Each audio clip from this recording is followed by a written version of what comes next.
This is Mark Sobel, U.S. Chair OMFIF. Today, I'm delighted to be joined by Natalie Jaresko for a discussion about Ukraine and its battle and the financing of its battle against Russia's invasion. Natalie is one of the most influential voices in the United States on Ukrainian economic and financial issues. Early in her career, she was the State Department's economic officer in Kiev when I had the good fortune to meet her. Subsequently, she stayed in the region and worked to promote a vibrant sector in Ukraine, heading up the US-supported Western NIS Enterprise Fund and Horizon Capital. She became a Ukrainian citizen and from 2014 to 2016 served as Ukraine's finance minister in the wake of the Maidan Revolution. During her tenure, Ukraine made tremendous strides forward in advancing macroeconomic stability, with Natalie working painstakingly with the parliament to achieve a major budgetary stabilization, while also leading successful negotiation of a large IMF program, a complex debt restructuring, and much more.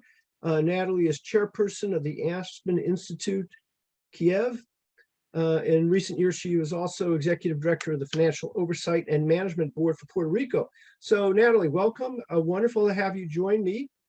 Thank you. It's an honor, Mark. We're the ones who are honored. But since time is short, let's jump into it. So we're going to focus on economics and finance. But first, because I know how passionate you are about Ukraine and its future, and I know you could go on for hours and hours about this, can you tell us very, very briefly, as a Ukrainian American, what Ukraine's fight against Russia means to you and why the international community must care and give blanket support to Ukraine? So I'll start with the latter part of the question. This is really about much more than Ukraine. So as a Ukrainian American, it pains me to see this happening to the Ukrainian people, and I can go into why. But for the world, this is the fight between autocracy and democracy, between might and right, David and Goliath. Use whatever metaphor you'd like.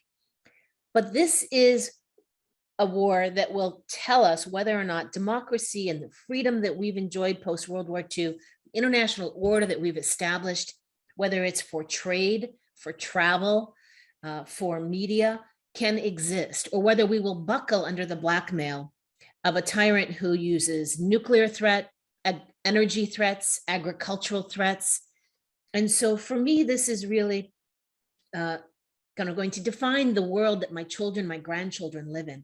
As a Ukrainian American, it's the first time Ukrainians have had both the strength to fight back against the Russian imperialism, but also the support of allies to the extent that we have an incredible alliance of support today. And so, although Ukraine has been fighting to maintain its identity, nation, culture, language, history for hundreds of years in the face of Russian imperialism, this is the single best opportunity to defend it once and for all and maintain that sovereignty, territorial integrity, and not be forced into another phase of extinction, which is what Russia is attempting to do. So it's personal, but it's also global in a way that for me, since I'm a child of the Cold War and World War II, means everything. That was extremely well said. I thank you for that. So many focus on the war, but wars also need to be financed. I was recently reading a book by Roger Lowenstein called Ways and Means, Lincoln and His Cabinet and the Financing of the Civil War. And it basically makes the point that the South had limited means to finance itself, ended up printing money, and hyperinflation ensued. The North had restricted means, but was able to introduce an income tax, issue bonds, issue greenbacks, etc., and scrape by. So, financing wars is critical to success on the battlefield. So turning to the economic and financial front, what's your big picture take on Ukraine's financing situation? So I think there are two things that we really didn't understand when this began.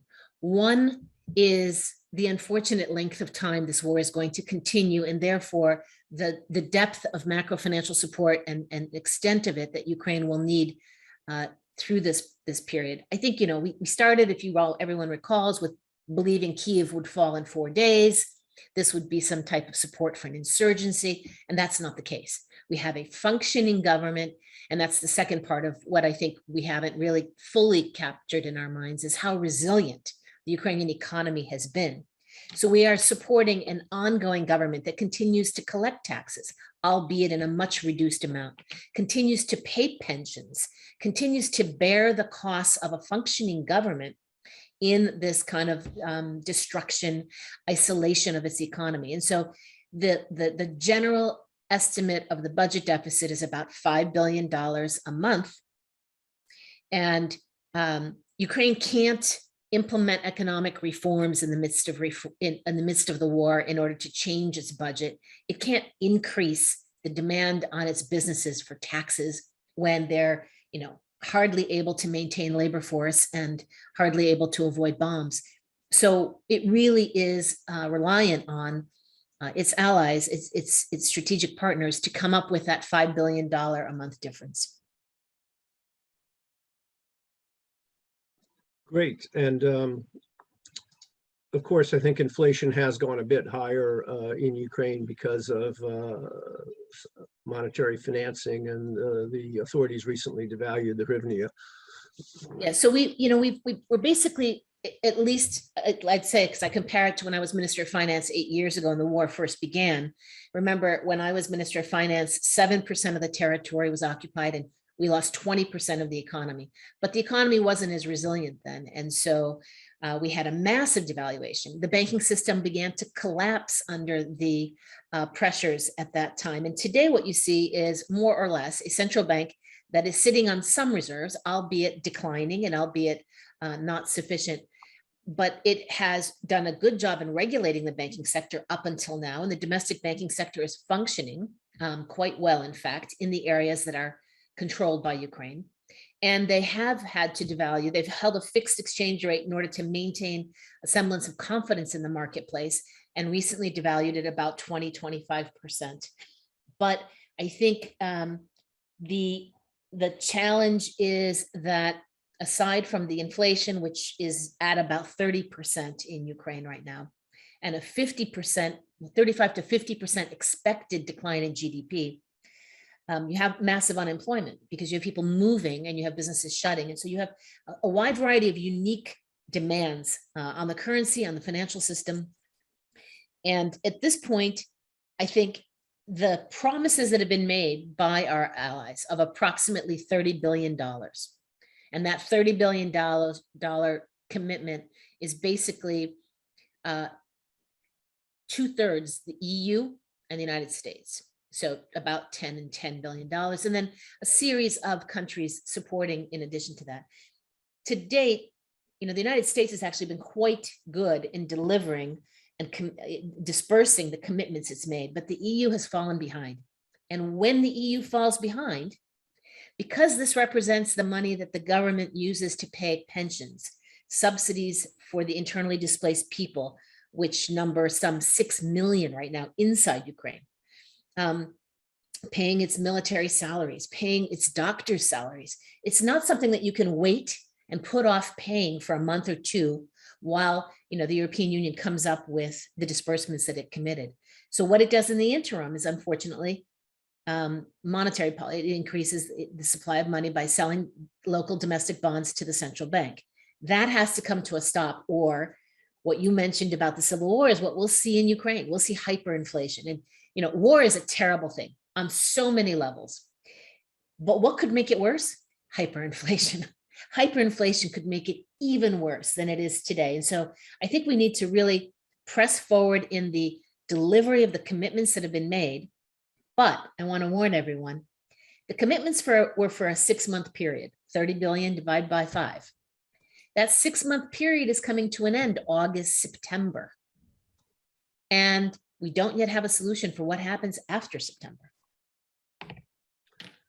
You're absolutely right about that.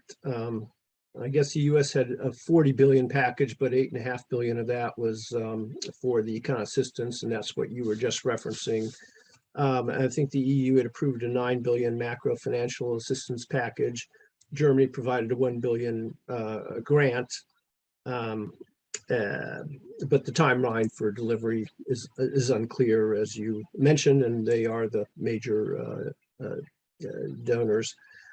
So you're absolutely right to stem high inflation.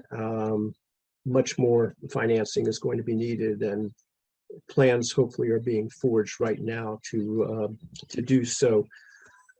Since you mentioned Europe, just one tangential question. There's a lot of, eventually we will have to turn to the subject of reconstruction, hopefully sooner rather than later. But I've seen at the Lugano conference, and I guess the commission had a Ukraine rebuild strategy, which basically put the European Commission or at the center of the effort.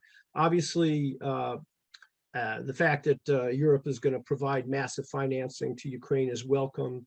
I personally think that providing a track towards membership is great and will help revitalize reforms in Ukraine that long suffered, particularly on governance front. But do you have a view on whether the EU or Brussels should lead the organization of Ukraine's reconstruction?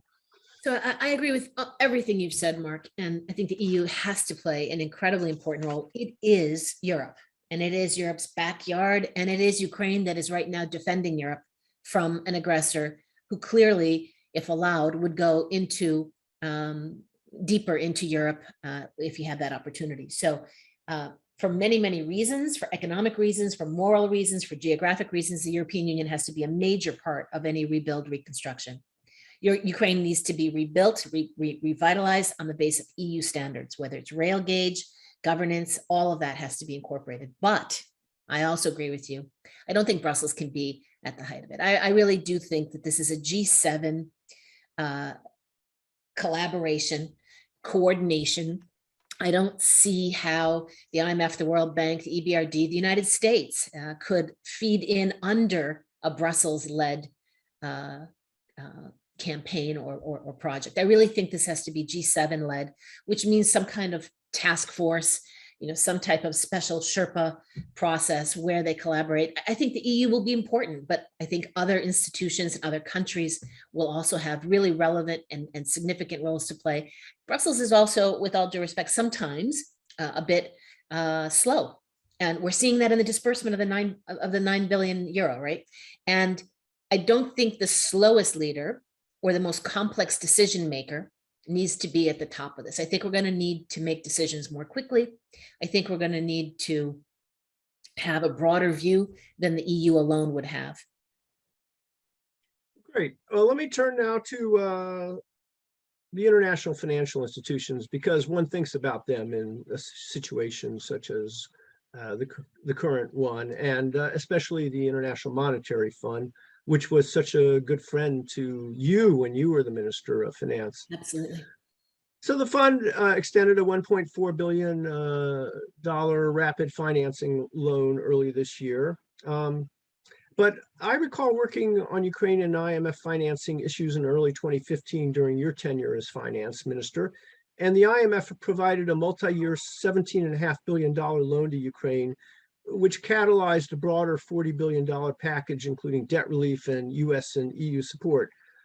Now, the fund's exposure to Ukraine is already high, and it might not be easy for Ukraine to meet some of the traditional policies and precedents of the IMF.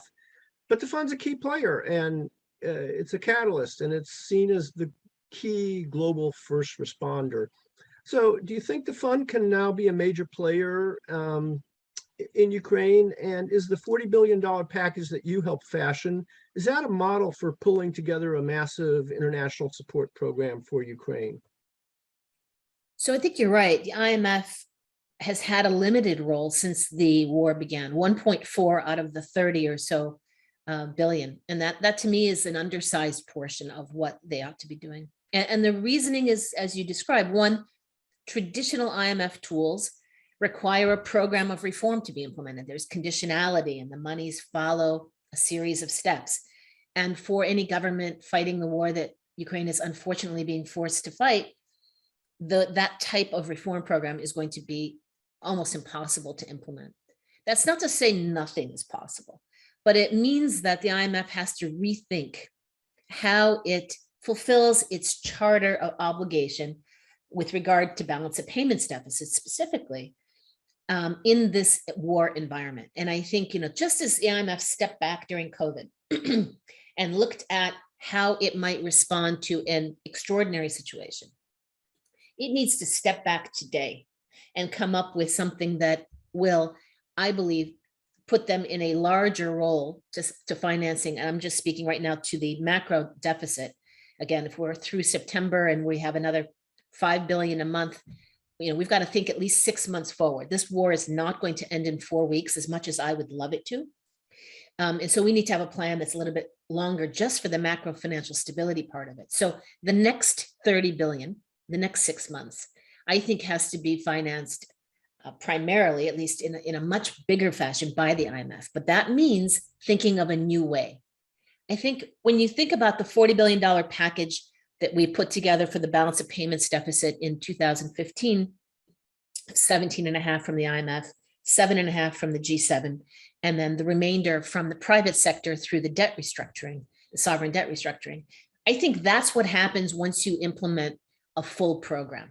When you have a view as to the war being over, substantially over, and what you can expect from the economy going forward, the demands that you can make on reform, that need to be made on reform going forward, and what the debt sustainability analysis would be. Today, sitting back, I have no sense of how long this war is going to continue and what type of debt could be afforded. So I actually am very supportive right now.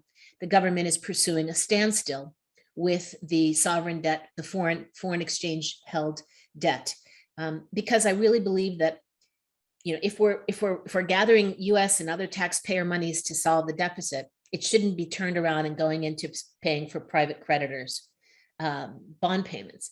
So it's a good thing that we're pursuing a standstill. I'm very hopeful that that goes into place, and I know that members of the Paris Club have agreed to similar kinds of standstill and putting off immediate payments. So that's, in a way, a portion of what we did back in 2015, but without a specific restructuring, because who's to say right now what the territory of Ukraine, will we restore the territory in its entirety? Will we restore it to February 24th? And that makes a difference. Ports, some of the ports are in occupied territory today, Mariupol. Steel factories, critically important to Ukrainian exports, have been destroyed in occupied territory today.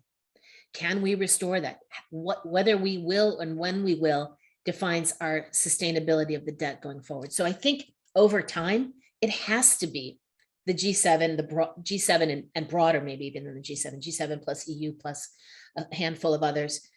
I always like to say, let's move to the G20. The G20 is probably not possible, but broader support than the G7 is possible and is happening already today. So it's not limited to the G7.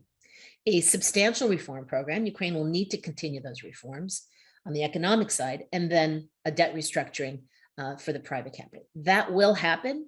I don't think that arrangement, because it's an EFF, an extended fund facility with the IMF, the IMF conditions were just extraordinarily tight and demanding when I was there, would be possible. But with a new view of what the IMF could do in kind of, blank sheet, how can the IMF meet its charter in a war situation? Yes, it's the IMF, it's that broader G7 plus, and it's at today a standstill, a moratorium on debt payments, eventually a debt restructuring that will have to be a part of the solution. Well, thank you for that. And of course, one shouldn't forget the important roles, the World Bank, the EBRD, EIB, and other actors. Do you have any views on this topic about whether frozen Russian assets should be used to provide financing for Ukraine? So I think it's absolutely necessary and absolutely appropriate. Whether you look at it as an American taxpayer, they caused the war, they forced the incurrence of these expenses.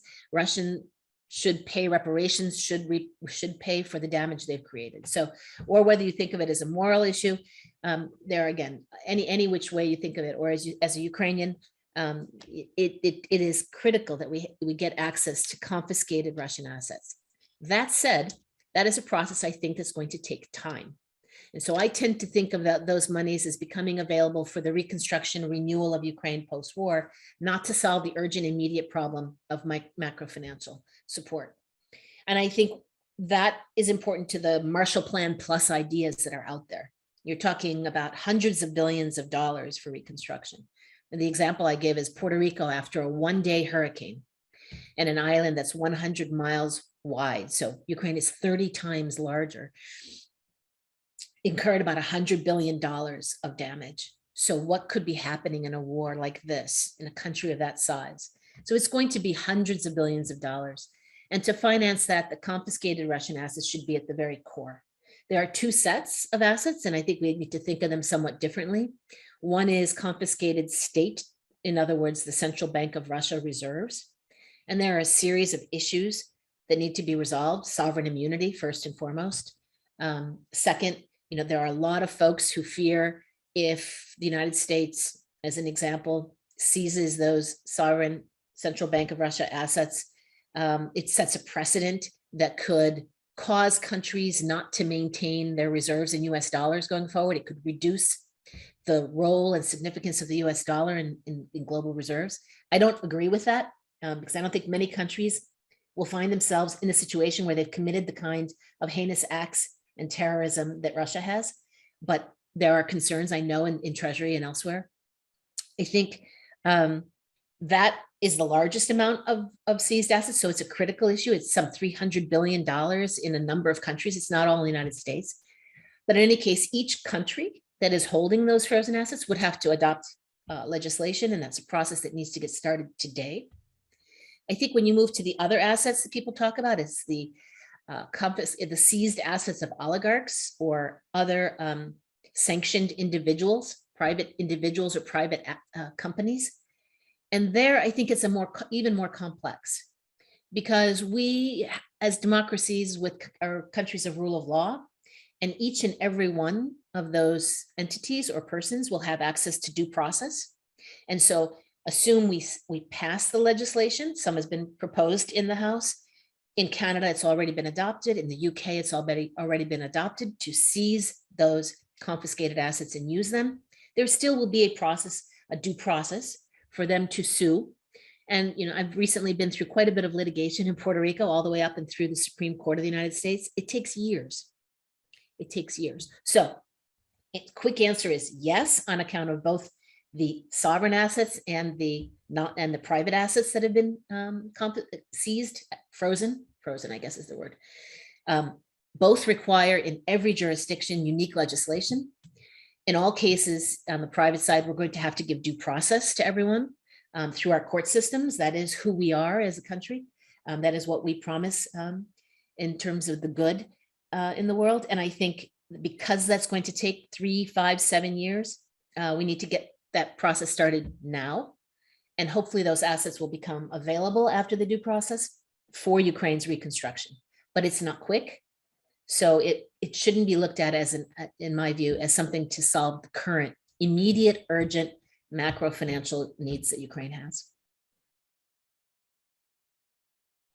Thank you for that. Well, I know time is short. You're a busy person. So one last question, I think that very near and dear to your heart. I mentioned at the outset that you spent several decades in the region trying to promote the role of the private sector. Private sector financing can be very big, and it can be an important force for Ukraine. Perhaps it falls in this category you were just discussing, not now, but down the road. But perhaps you have some thoughts upon how private sector financing could be now mobilized or be mobilized as rebuilding takes hold. So because rebuilding is not solely a post-war issue, it is a question for right now. There are cities, villages that are being taken back from Russian occupation. I don't know, a couple dozen have been taken back in Kherson in the south in the last few weeks. And each one of them requires an investment in what I'll call basic infrastructure. So life requires, bridges to be rebuilt. It requires heating, water, electricity to be restored. And so there are costs above and beyond the $5 billion deficit that we talked about for governing the country. that need to be identified now. And the private sector can be a very important part of that now, and an even larger part of the reconstruction going forward. And I think the question for all of our governments is talking to our private sector and what would it take? What is it that they need in order to make the commitment to invest and to engage in Ukraine? So, I'm guessing from the conversations I've had, I surmise that political risk insurance is critical. And I mean, political risk insurance that covers the risks that they're facing today at a very reasonable cost. I think perhaps cost sharing, and that's something that would allow us to, really be more effective with our own aid dollars if we were doing cost sharing with the private sector in terms of some of this work. And obviously, I think in the end, nobody likes to talk about it, but there's going to have to be some type of security guarantee for many businesses. I saw a recent announcement that McDonald's has chosen not to reopen at this very moment in Ukraine. And that's very disappointing because jobs are necessary, right? Jobs are necessary to attract back the refugees. Refugees have to come home to housing, schools, and jobs. Those are kind of the three elements. If I'm a mom, and remember, most of the people who left are women with their children because men stayed back, they were conscription age. If I'm a mom and you're asking me to come home, I want to go home, but I need to have a place to live. My child has to be in school, and I have to have a job because I have to make ends meet. And so how do we get companies like McDonald's back operating? I think if you ask them, one of the biggest concerns they have is for their employees and their security. And so how do we provide that security is a much, much more difficult question. In the long term, the private sector has to be a very big part of the rebuilding. One, because Ukraine has an opportunity to leapfrog. And leapfrogging requires the most innovative technologies, the most innovative designs. You want to use urban planning at, that is at the absolute foremost of thinking. And that is something that only the private sector really has to contribute. And so over time, whatever these needs are that the private sector is going to place on, I'm not going to call them conditions, but they're preferred environs for investment and for doing business, has to be at the top of every government's list, because that's the best way to, one, minimize the US taxpayers' cost, two, to ensure that what's happening in Ukraine is the most efficient, the most effective, and that Ukraine is actually benefiting in a way that then benefits us and our companies and our trade and our consumers and our taxpayers. So I think it's a very, very critical piece. But we need to start talking to businesses today about what it would take for them to re-engage in a way that would be meaningful. Well, thank you for that. We're going to have to let you get on with your busy day, but I want to say that was absolutely fascinating overview of Ukraine's financing and economic situation and needs. So again, thank you for joining us today for what was truly an absolutely outstanding and wonderful discussion. Thank you for having me, Mark. Thank you for the opportunity. Our pleasure.